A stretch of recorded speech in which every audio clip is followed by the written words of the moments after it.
بسم الله الرحمن الرحيم تبارك الذي بيده الملك وهو على كل شيء قدير الذي خلق الموت والحياة ليبلوكم أيكم أحسن عملا وهو العزيز الغفور الذي خلق 7 سماوات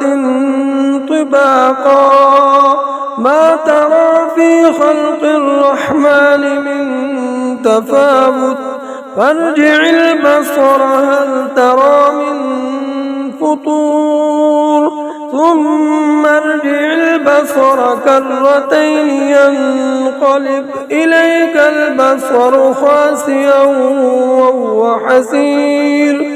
ولقد زينا السماء الدنيا بمصابيح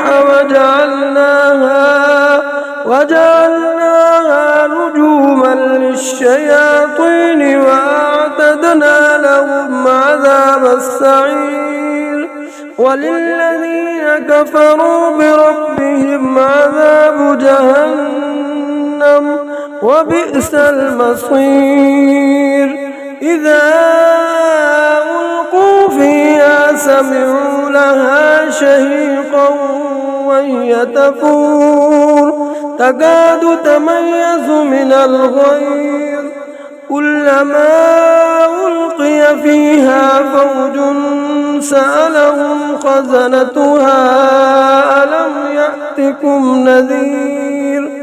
قالوا بلى قد جاءنا نذير فكذبنا وقلنا ما نزل الله من شيء إن أنتم إلا في ضلال كبير وقالوا لو كنا نسمع أو نعقل ما كنا في أصحاب السعير فاعترفوا بذنبهم فسحقا لأصحاب السعير إن الذين يخشون ربهم بالغيب لهم مغفرة وأجر كبير وأسروا قولكم أو اجهروا به إنه عليم بذات الصدور ألا يعلم من خلق وهو اللطيف الخبير هو الذي جعل لكم الأرض ذلولا فامشوا في مناكبها وكلوا من رزقه وإليه النشور أأمنتم من في السماء أن يكسف بكم الأرض فإذا هي تمور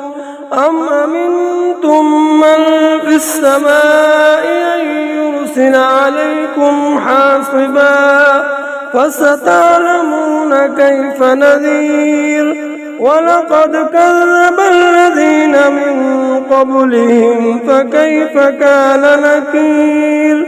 أولم يروا إلى الطير فوقهم صافات ويقبضن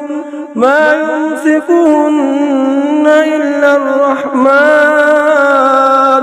إنه بكل شيء